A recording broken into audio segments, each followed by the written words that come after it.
Today's scripture comes from Matthew 2, verses 1 through 6. After Jesus was born in Bethlehem, in Judea, during the time of King Herod, Magi from the east came to Jerusalem and asked, "Where is the one who has been born King of the Jews? We saw his star when it rose and have come to worship him." When King Herod heard about this, he was disturbed, and all of Jerusalem with him. When he had called together all the people's chief priests and teachers of the law, he asked them where the Messiah was to be born. "In Bethlehem, in Judea," they replied, "for this is what the prophet has written.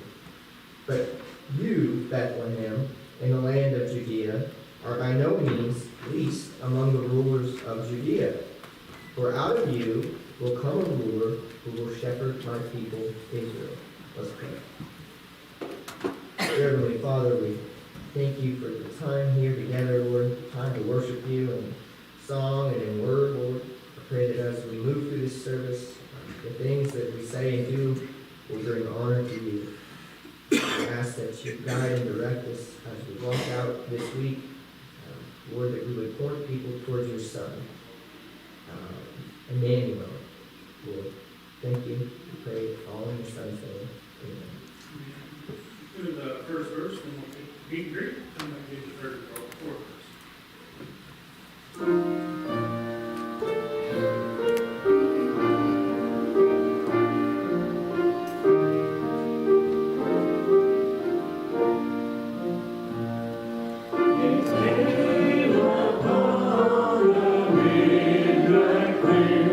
That glorious song of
Oh, it's Mr. Abney. Good to see you, brother. Good to see you. Good to see you, brother. Good to see you.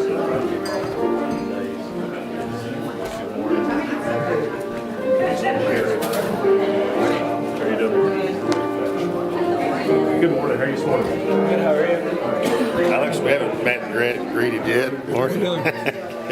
Wilson Contreras. Good job. Morning, sir. Hey, Alex. Yeah,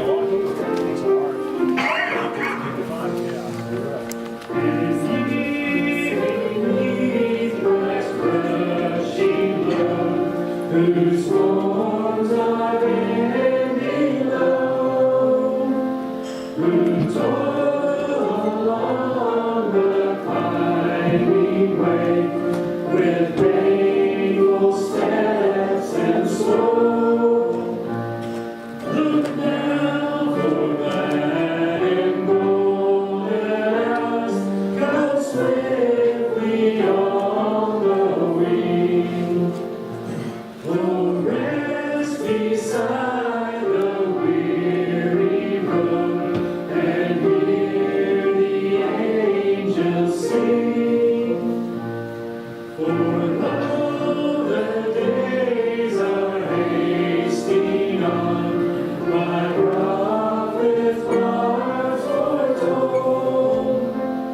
When with the ever-circling years comes round the age of gold, when peace shall over all the earth His ancient splendors flee, and thou, O world, give back the song which now the angels sing.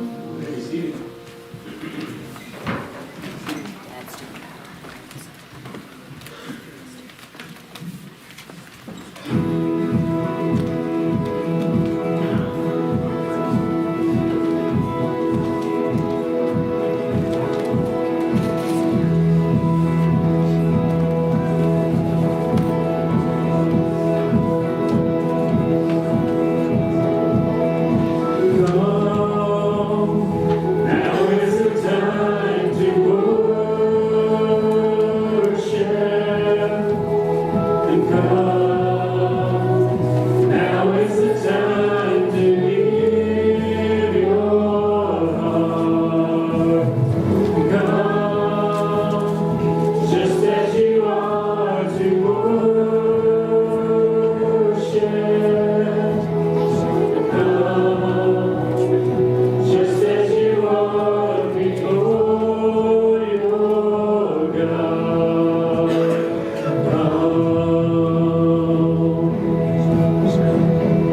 One day every tongue will confess you are God, and one day every knee will bow.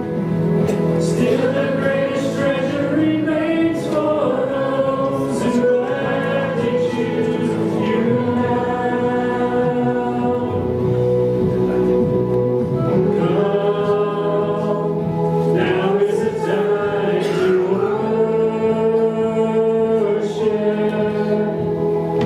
Come, now is the time to give your heart.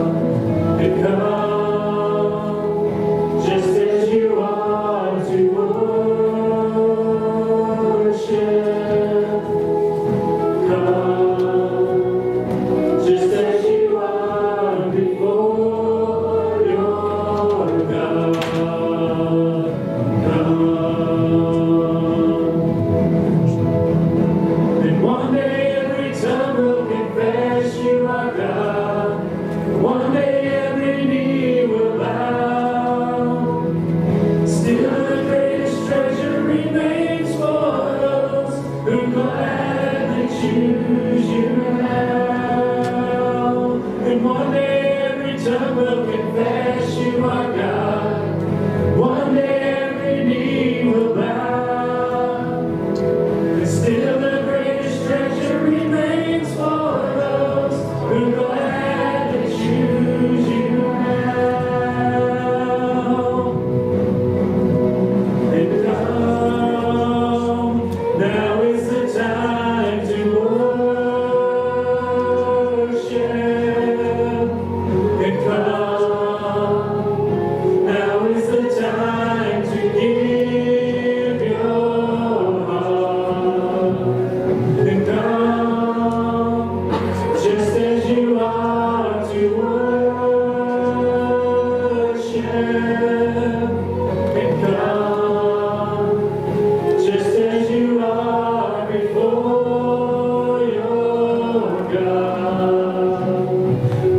season, the season of your son's birth, but we also remember the life that he led to show us who he was, the excruciating death that he experienced, but the greater resurrection that leads us to you.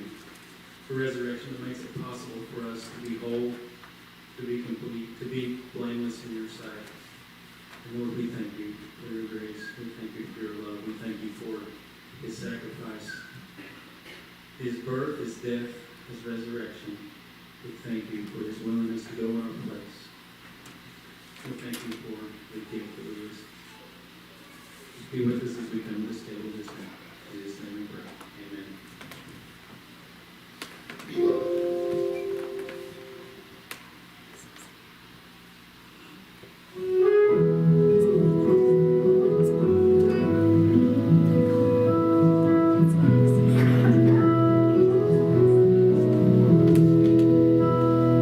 Deep the Father's love for us, how vast beyond all measure, that he should give his only Son to make a wretch his treasure.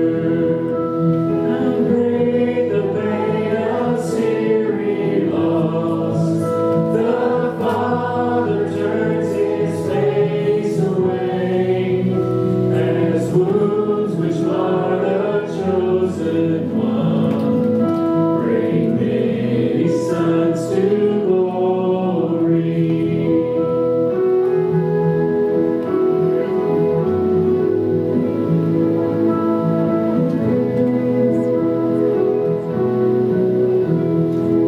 Behold the man upon a cross, my sin upon his shoulders. Ashamed I hear my mocking voice call out among the scoffers. It was my sin that held him there until it was accomplished. His dying breath has brought me life. I know that it is finished.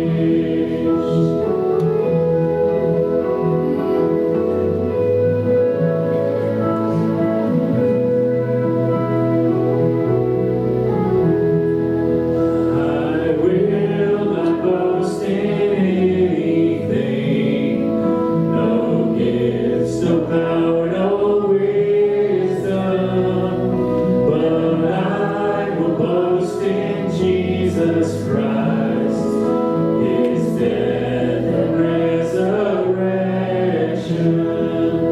Why should I gain from his reward? I cannot give an answer, but this I know with all my heart, his wounds have paid my ransom. Why should I gain from his reward? I cannot give an answer, but this I know with all my heart, his wounds have paid my ransom.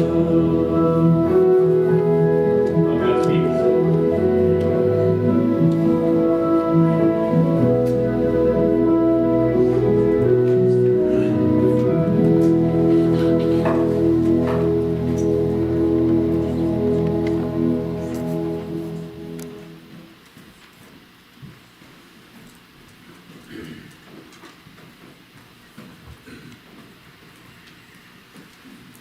Good morning again.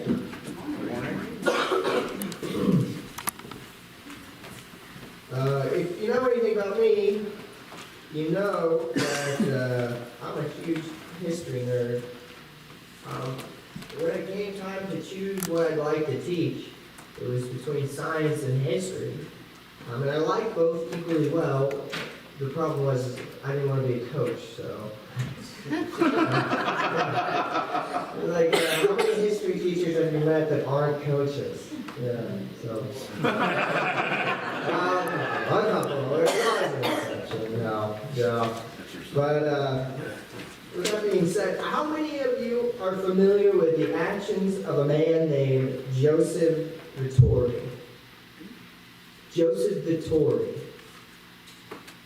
Neither was I. Neither was I. I stumbled on a Netflix series called Medal of Honor.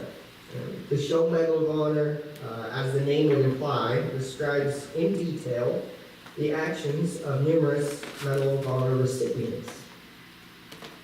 One such recipient of the Medal of Honor was a 22-year-old man named Joseph Vittori for his actions in the Korean War.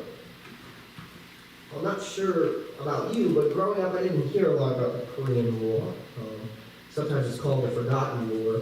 That was certainly the case with my education. It seems like we jumped from World War II, the Cold War, kind of skipped Korea, and then straight to the Vietnam War. That all to be said, I'm not that familiar with the Korean War. I have a vague idea of what happened, but I don't really know the specifics. But now I know the specifics of one battle. Joseph Vittori was on Hill 749 when his company was assaulted by well-entrenched Chinese communist positions.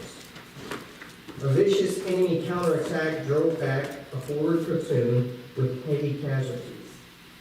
And Corporal Vittori, with two other volunteers from his reserve platoon, dashed into hand-to-hand combat in the midst of the swarming enemy to give the Marine Company time to consolidate the positions they had lost.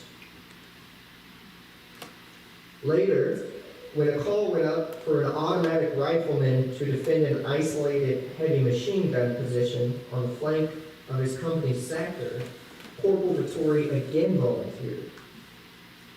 With heavy casualties leaving a 100-yard gap in the Marine line at the position, he fought a single-handed battle to prevent an enemy from breaking through.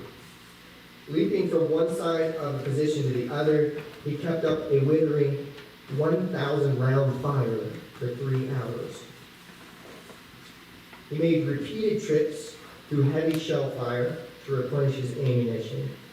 He manned a machine gun after its gunner fell, and despite enemy penetration to within feet of his position, he kept the enemy out of the breach of the company's lines until he was mortally wounded. The next morning, the Marines counted almost 200 dead in the area.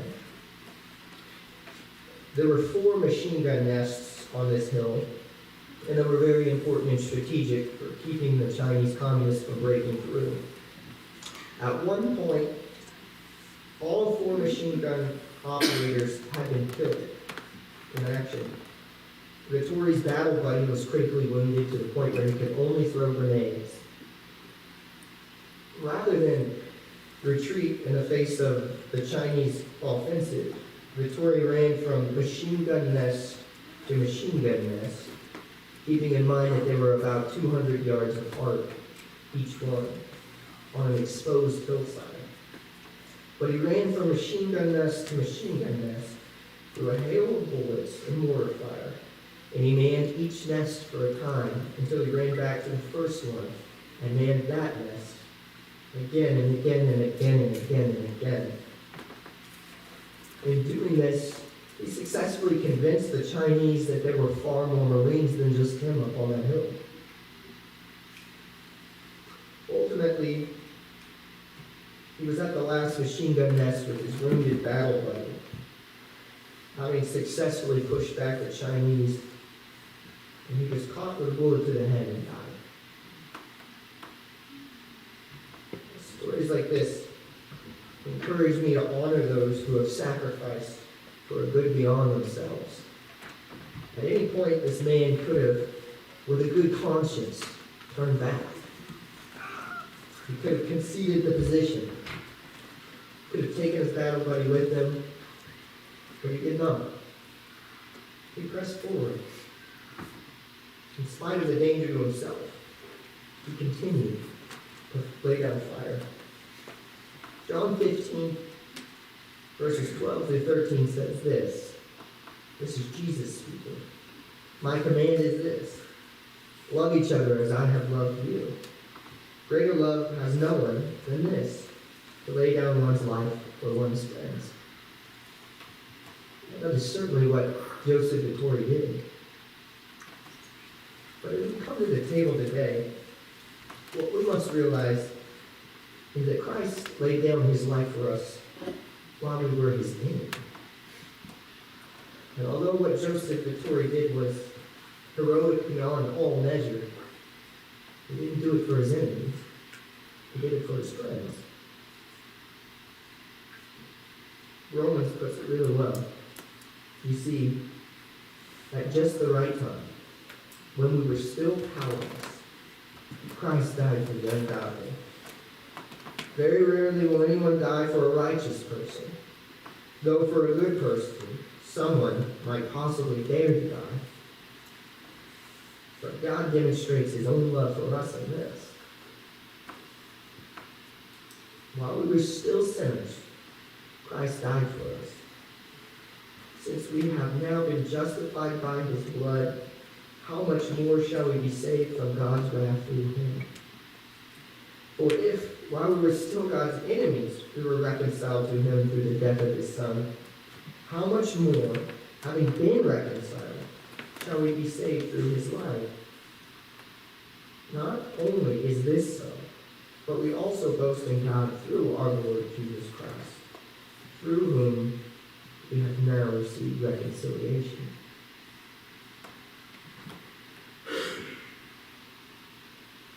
For a good person, someone might possibly dare to die. But I dare to say there are no good people. And yet we have Christ, who died for all who are willing to come to him. Let's pray. Dear Heavenly Father, we are so grateful for this season, for this time of year when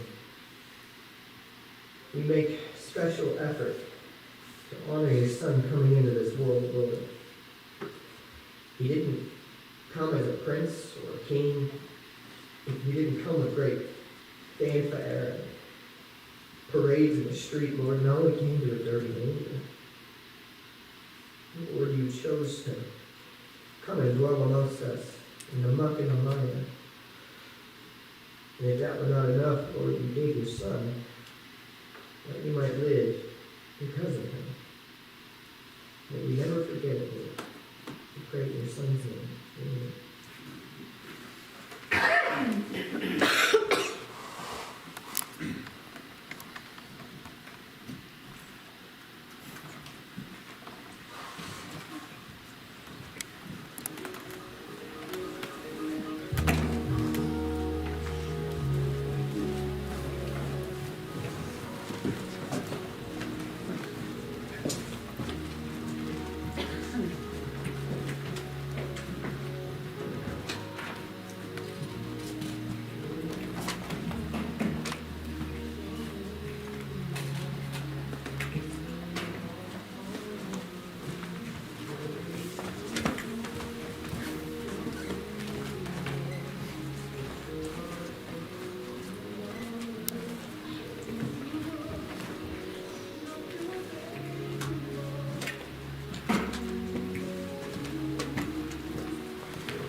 again. We were just preparing to depart to Bethlehem to visit the manger. Forgive my truancy.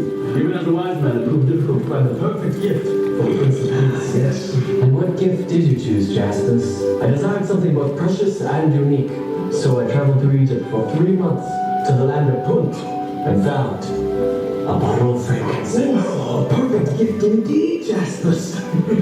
I too traveled far to the Arabian Peninsula, nearly losing my life in exchange for a bottle of myrrh. How glorious.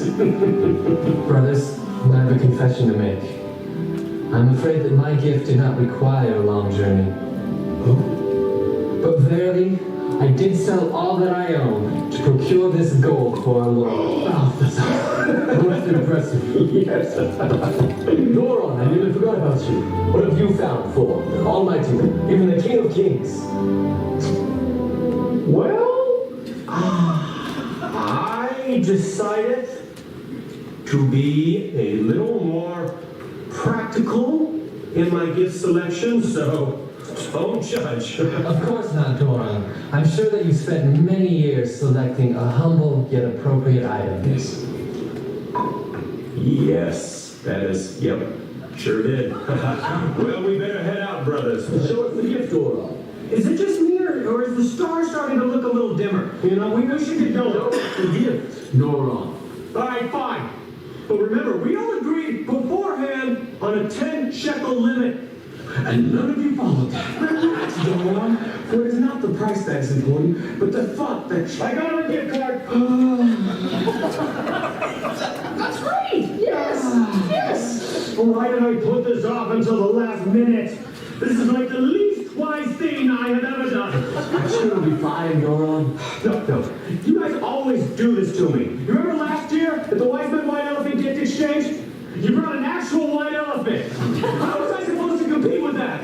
I'm sure your gift will get used eventually. Hey, perhaps Joseph will use it to buy a new tool belt. Or as a re-gift. But in any case, brethren, we must depart. No, I can't show up to the manger with this. Mary's gonna be like, Gold, frankincense, myrrh, gift card? wow, what a perfect gift for my son. AKA the most important person ever. Settle down, Doron. Just make sure that you give it with... Even the shepherd boy is gonna one-up me with a cute, adorable baby little hat he made. Well, they're gonna call me a fool man after this. Look, I'll tell them we wouldn't have his on the myrrh. Trust me, he'll know that we didn't, okay? I mean, I just gotta pray that this gift is good enough to... Wait, this expires 1 AD. That's today! I gotta come up with something else. Out of my way! What are we going to do, Jaspis? We're expecting 4 gifts. You need a 4th gift, you say?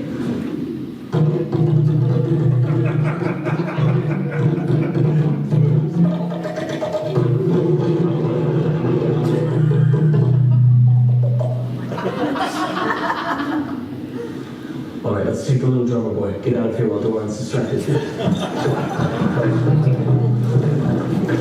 Hey guys, I did it! The perfect gift! But, guys?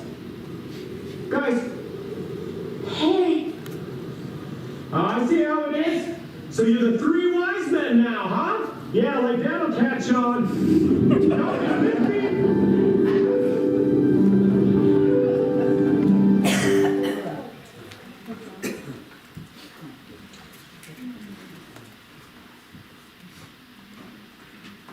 Have you all chosen your perfect gifts yet? Your appropriate gifts? You know, I think that's kind of a hard thing to do.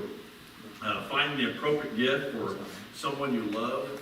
In a Christmas in the real world, like we are in this series, it's not that easy to do, is it? You know, Christmas, whenever I was a kid, one time, I was pretty old. I mean, I wasn't old enough to be a teenager. I don't remember exactly how old I was, but I remember I was too old to get little toys, you know? But I unwrapped the present and underneath the tree, and in that gift box was a top.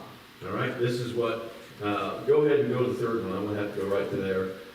First is something that they would remember, another one was a creative gift. Well, then this top is what my mom got me, all right? This was a top, and I was too old. My sisters kind of chided my mom, and they said to my mom, isn't he a little bit old to get that?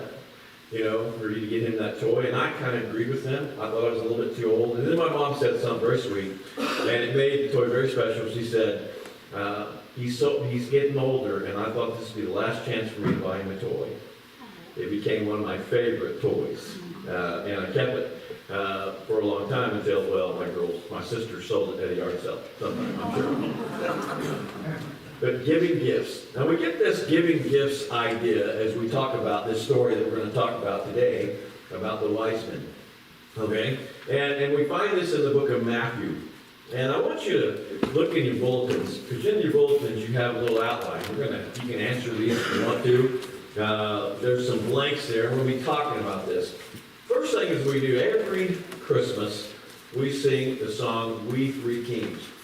I mean, from that song and from some of the myths that we know about the wise men, or what we think we believe about the wise men, how many were there? As according to that song, how many? 3, all right? 3 wise men. We 3 kings, okay? So not only were they 3 in number, they were also kings. And where were they from? From the Orient. So we know that. That's what we see from that song. All right. So is that what we know? We also know from looking at even our live nativity, which we can't really separate our live nativity from year to year, and we always have the wise men at the live nativity, right? Okay. So they're looking at the manger as well. So that's kind of what we put as we put that together. But we will. What we see about these wise men, really. And what we think we know from them come more from myth and legend rather than from the Bible. Okay? We think we know these things, but we don't. Verse 1, it says, one fact. Now after Jesus was born in Bethlehem in Judea in the days of Herod the king, behold, wise men from the east came to Jerusalem. Now great legends and myths have grown from these mysterious travelers. We've always wanted to know. For example, from the biblical account, we cannot be certain about the number of them. Tradition says that there were 3, very possibly because of the 3 gifts, but there could have been as many as half a dozen or a dozen other men who came. They were men of wealth, probably traveled with caravans and attendants. When they arrived to Jerusalem, they created quite a commotion, quite a sensation. In fact, Herod himself, the scoundrel, got upset because he saw all these guys showing up looking for a king. We don't know their nationalities for sure. We do not know their names. I know people have thought they had their names down, but we do not know their names. And we don't know whether they rode camels or whether they rode horses or what they did. We just don't know these things, but we have recreated them as well. And I'm pretty sure that they did not wear bathrobes like you've seen in a lot of plays. Okay? We do know that they came from the east. And that was that they were Gentile by birth. The biblical language in the east is a region beyond the Tigris and Euphrates River in Persia, which would probably be like Iran, Afghanistan that we see today, okay, which is kind of in the news. The word wise men literally means magi. And they were active throughout the Babylonian time in the Old Testament history. In the book of Daniel, in the Old Testament, tells us their influence under the king Nebuchadnezzar in Babylon during the 6th century before Jesus was born. So you kind of get the idea. You start reading about them. We know that they were scholars. They were well educated. They were considered the sages or the scholars of their time. They were politically powerful. No Persian could be king unless he mastered the sciences and the religion discipline of the Magi. Their political and legend expertise resulted in the highest level of cults described in the book of Daniel and Esther as the law of the Medes and the Persians. The law of the Medes and the Persians. We get our word magistrate from magi. Okay, so you have the magistrate from that. Daniel was taken prisoner by King Nebuchadnezzar and was appointed chief of the Magi in Babylon because of his amazing wisdom that was given to him by God. So there we see that. Very possibly worked out. But what I want us to talk about today is if you want to make some wise choices or appropriate choices on this Christmas, do what the wise men did. Number one was this: they were wise enough to seek him. They were wise enough to seek him. Now again, we don't know how the Magi knew about the coming of the king, but I have a suspicion that they knew that there was a king coming because Daniel had talked about that. Daniel had told them about a king that was going to come. If you read the book of Daniel, you'll see the prophecy of Jesus Christ in there. And I think they understood that. They probably talked to Daniel, and so they were looking for a sign. They were not only looking for a sign, they were looking for a specific time for that sign, when it was going to happen. They studied it better than the Jews had studied it. So they knew about when it was going to happen in their minds, okay? The wise men say that they had been led by the light of the star. Verse 2 of Matthew chapter 2 says, saying, "Where is he who has been born King of the Jews? For we have seen his star in the east and have come to worship him." I don't know what that star was. You know, it's a pretty general Greek word. Aster, which could have been an asteroid, could have been a comet, could have been a star. It could have been a manifestation of the Shekinah glory. That's kind of how general this word was. But it was like, it might have been like the pillar of fire that led the Israelites at night. That's what they could have seen. But it was like the glory of the Lord shone, like almost when the shepherds saw that at that same time. Very possibly all these things. But the star appeared to guide them. And then it disappeared at a time. When they came back out of Jerusalem, they saw the star again. It was definitely a miraculous thing, is what I'm saying. Okay? But notice three things. First, they sought him in spite of the difficulties in the journey. So we need not lose sight of that. This was not an easy journey. It was a grueling and a perilous journey by all these people that all came at once. I mean, probably 500 to 1,000 miles that they were coming. That is not for the faint of heart, I'll tell you that. One time I was getting my car window fixed at the auto glass company right there by Jim Carr's. And I decided that I came in early in the morning, I parked my car there, and they were going to, Bruce said he was going to fix my windshield, and he said it'd take about an hour, probably, he said. I said, well, let's walk down to McDonald's and get breakfast. And I started walking. And I walked, and I walked, and I walked, and I walked. It seemed like forever before I got to McDonald's. By the time I got to McDonald's, I was too tired to eat. That's how far it was. That was what, a couple miles maybe, less than that? And it seemed like it took forever. In fact, it's so much so I got to ride back to get my car because I wasn't going to walk back there again. You know, we are so used to just going 500 miles is nothing to us. But when you walk 500 miles, that's a big deal, okay? And they did this in hardship, okay? And so they really sought him in spite of the difficulty of the journey. How about us? Do we do the same thing? In spite of the difficulties. They also sought him in spite of the disinterest of others. What would you think of having spent months and months on making this crazy journey, going to Jerusalem, and arriving in the capital city to ask about the birth of the king, and found out that no one seemed to really know anything that he was talking about? What do you mean there's a king? What do you mean about this?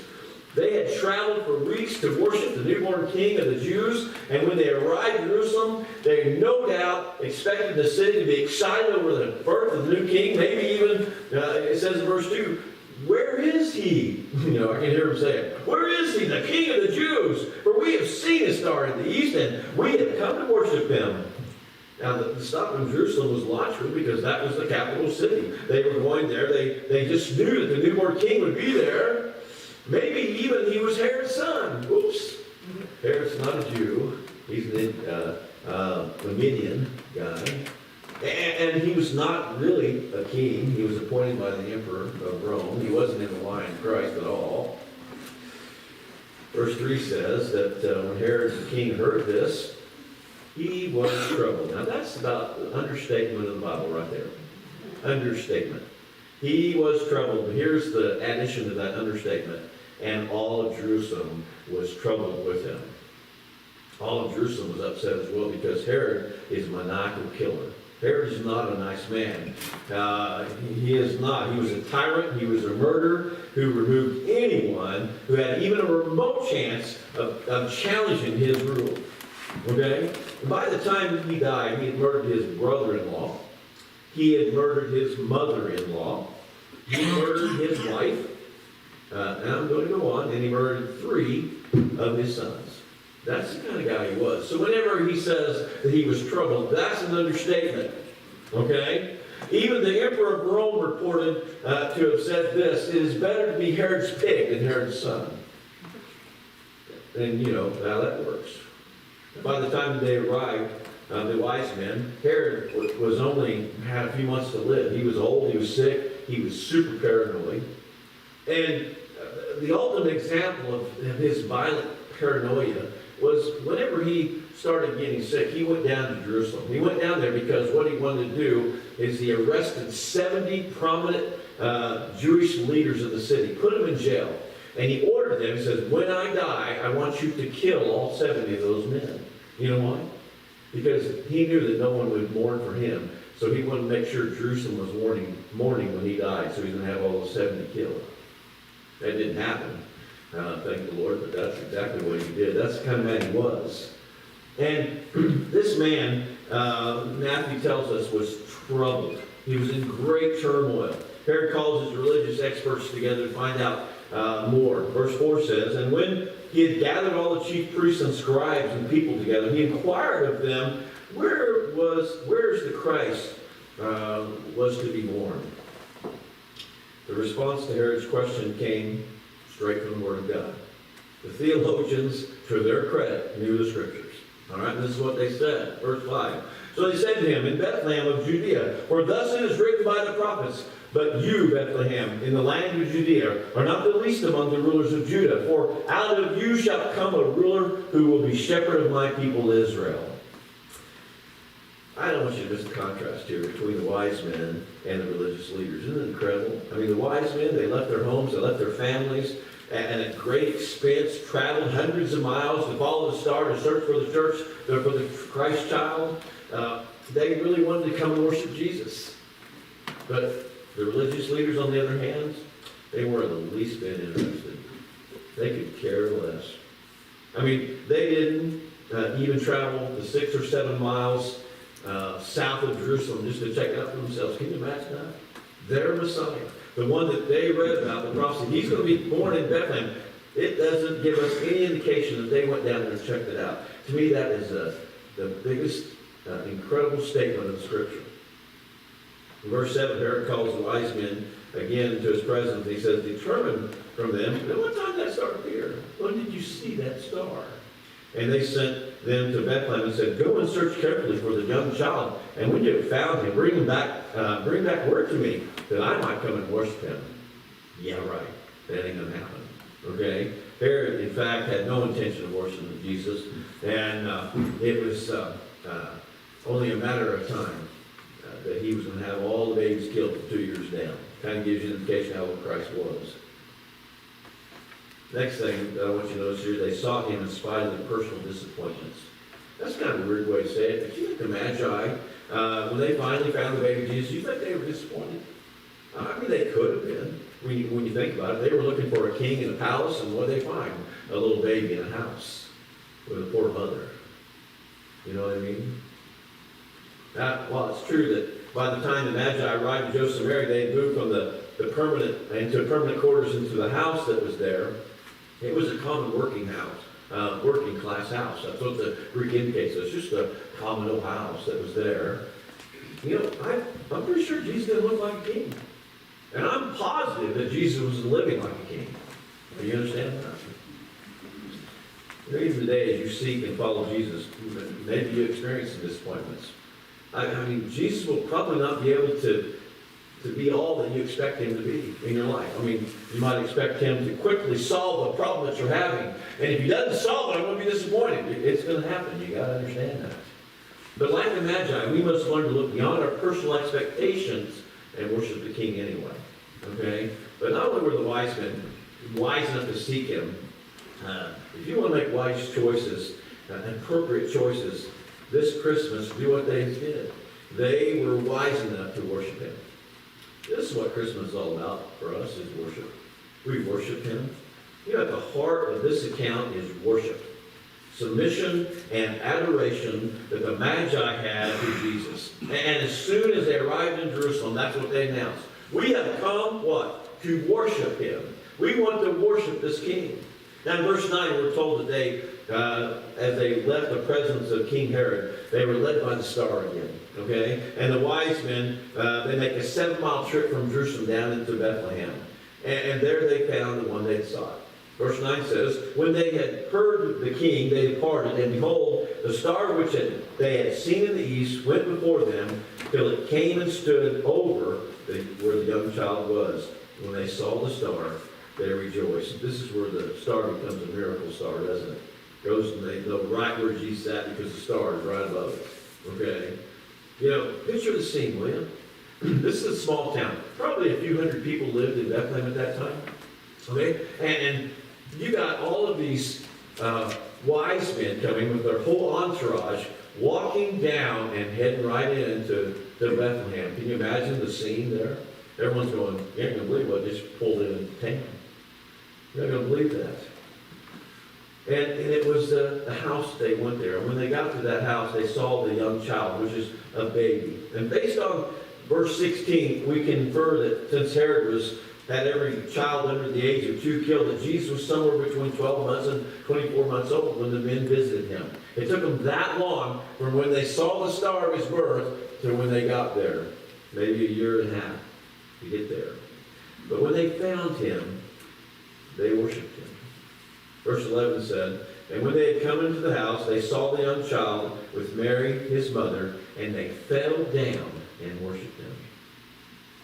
This certainly is an amazing journey of faith when you think about it. The wise men, through faith, found this great treasure. And the tragedy is that Herod and the chief priests and the scribes and the whole population of Jerusalem did not discover that great treasure. But they did, coming from the east. Although they had the greatest advantage in terms of potential discovery, they didn't care. They didn't go there. In contrast, the Magi, who had the least advantage for finding and searching out and discovering this great treasure, they did discover it, and they worshiped Jesus. An Anglican preacher, J.C. Riles, wrote this: we read of no greater faith than this in all the Bible. It is the faith that deserves to be placed side by side with that of the penitent thief. The thief saw one dying the death of a malefactor and yet prayed to him and called him Lord. The wise men saw a newborn babe on the lap of a poor woman and yet worshipped him and confessed that he was the Christ.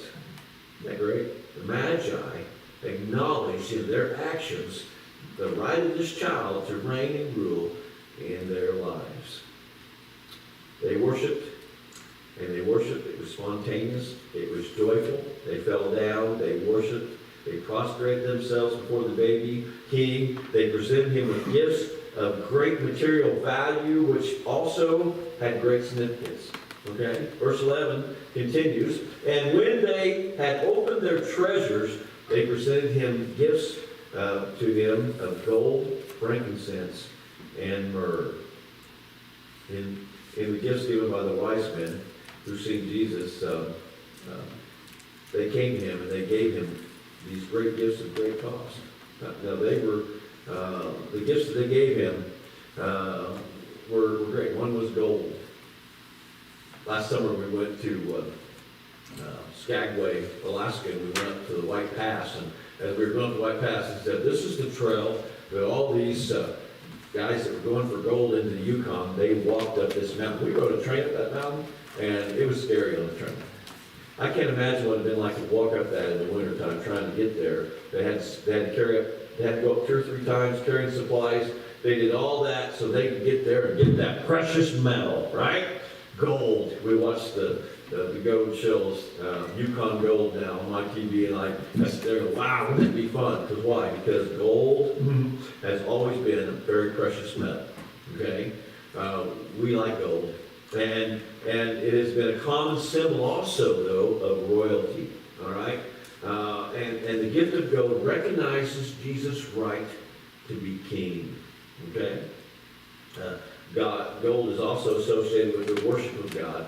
If you remember the temple, when they built the temple, they overlaid it with gold. Remember when the temple, Jesus said that the temple was going to be destroyed soon? which it was destroyed in 70 AD. He said there would be no stone left on the other. You know why?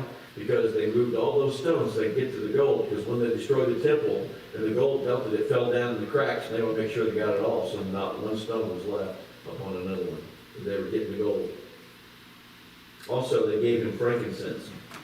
That was in recognition of his right to be worshipped.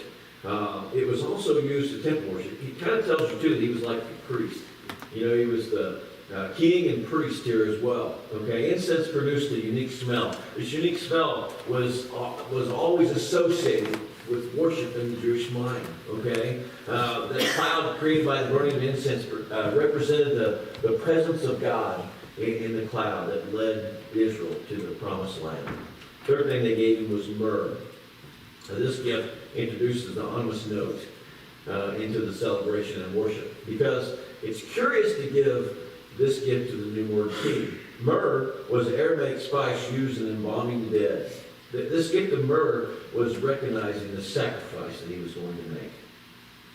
You know, it's mixed with wine, and whenever you could do that, it was like an anesthetic. And when Jesus was on the cross, they mixed myrrh with wine and offered that to him on the cross. Remember that? Thus, the Magi's gift was a whispering warning of the suffering death that this young baby was going to suffer. Matthew 1:21 says, "You shall call his name Jesus, because he will save his people from their sins." That's what it was. Now, whether the Magi fully understood this when they gave that to him or not, these gifts combined to testify the new king's royalty, his deity, and his death for all of us. Third thing, if you want to make wise and appropriate choices this Christmas, the wise men were wise enough to submit to him as Lord. After seeing the Christ child, verse 12 reveals, then, being divinely warned in a dream, they should not return to Herod. They departed for their own country in another way. God had warned the wise men not to return to Herod, as Herod had requested, but they were told to return to their country by another route, it said. Okay? Now, it may have been an unfamiliar route to them. They may have come to Jerusalem before, but they certainly didn't know the route going out. Okay? This is probably a stranger route. It was less convenient for them to go a different way out of Jerusalem that was there. It could have been more costly for them. It was could have been less comfortable, more dangerous, a less traveled route. Because I'm sure they took the best traveled route into Jerusalem. This was a less traveled route. But it was the way God wanted them to go. And they obeyed. They obeyed him. Sometimes God calls us to do things that are unfamiliar. Things that maybe are less convenient, not comfortable for us. That goes against maybe what we considered a more traveled way to do things. It may be more costly if we do it this way, more risky, but if we have really encountered Christ, whatever Christ's plans are for our lives, we must submit to. Make him Lord. Verse 12 ends the story of the wise men by saying, after they gave him gifts, they departed to their own country another way. You know, they quietly returned to their home, and they went on with their lives. But they were different now. They were different. Men who had been in the presence of the King of Kings and the Lord of Lords, and they worshipped him. Now, I believe this is a double meaning. Okay? They returned another way. Not only did they return by a different route to avoid Herod, but they returned different men, didn't they? And then they had come. You know, there's three types of people in this story. There were those like Herod, the king, who heard about Jesus and were openly hostile towards him. You know, we have people today that are very hostile to Jesus Christ. Hostile to Christianity. I just read this morning in Fox News about a Christian group that was going to meet in a place and have a meeting in Virginia. And when they found out it was a Christian group, they said, no, you can't come because you guys are against LPG ways. So they didn't let them go in. people are hostile to Christ these days. Okay? Same as it was back then. There's also those who are indifferent to him. I am amazed, again, at the scribes, and the priest, who could quote book, chapter, and verse where he was going to be born, but didn't care to go. They just weren't, they were indifferent. You think there's a few people out there today that are indifferent to Jesus Christ? You bet. They're out there. But then there's those like the Magi who sought Jesus, and when they found him, they accepted him as king.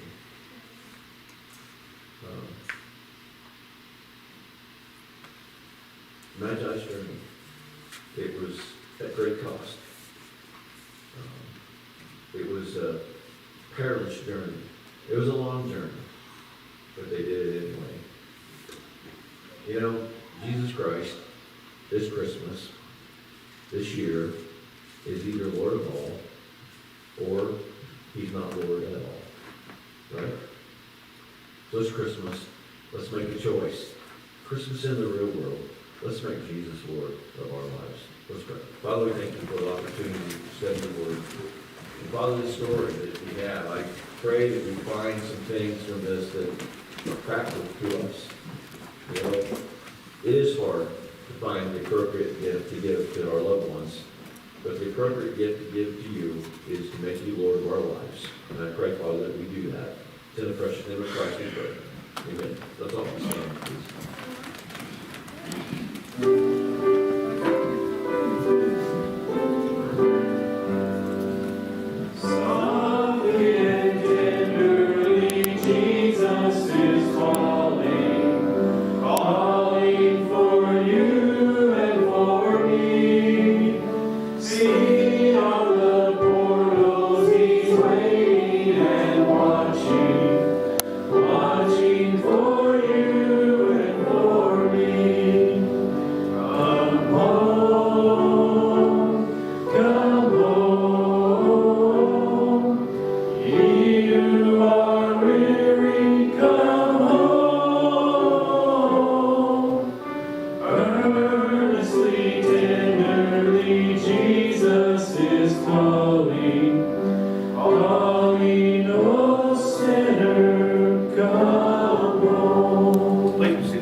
Which is another prayer concern of all things that are going on. And so I'll start out with Ryan to make some announcements for us as well.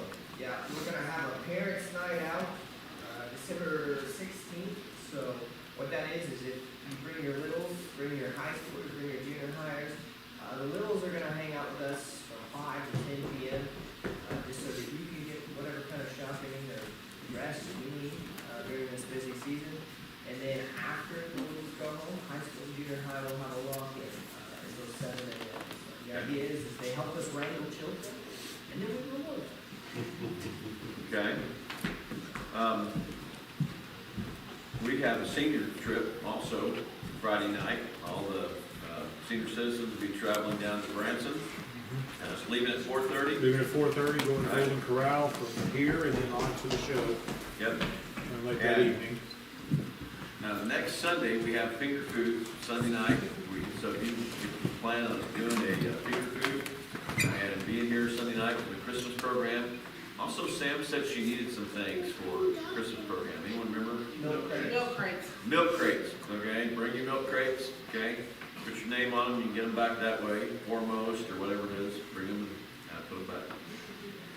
So that's one thing we need. What else do we need for that? Anything? We're having the rehearsal, 12:30 to 2 on Saturday. Okay? Pizza provided? I think so, yeah. Okay, I'm coming. All right, anybody else? All right, all right. They'll be setting up, I think they're gonna be doing some painting this week, so anytime you can help out with holler at Sam, right, I believe, sure there'll be stuff to do. All right? A lot of things happening in this next week and continues to happen all the way up to Christmas Day. So we're all excited about that, so just keep us in prayer and you guys get involved as much as you can. Yes? Not related to the Christmas program, but if you guys have Amazon boxes from Christmas stuff, we are saving those for the VBS coming up in the summer, because it's a medieval theme, so we're wanting to use boxes to kind of build some tassels. So if you guys have Amazon boxes, could you bring them in and we'll save them? I don't think anybody has any Amazon boxes. What's Amazon? Just You know what Amazon is? I get an Amazon box every week, every day, seems like. So yeah, we have some, but we're not giving them up too easy. Just saying, we'll do it for the Lord, but that's about it. We like the boxes too. Okay? Anything else? All right, well, God bless you for being here today. Let's all be standing. Who's supposed to close in prayer? Amen. Most gracious Heavenly Father, again, we thank you for your word. We thank you for the time we've had to come sing your praises, to hear your word just now as we go out into your kingdom. Just help us to take what we've heard today to apply it to our lives so we can be a shining example for you. And just everything we do, just help us remember to do it for your glory. Just keep us safe till we can come back again and learn more about you and sing more of your praises in Jesus' name. Amen.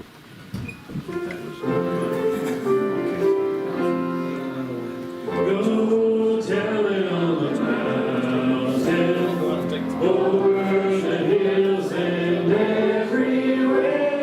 And go tell it on the mountain that Jesus Christ is born. One point, don't we? Take God with you.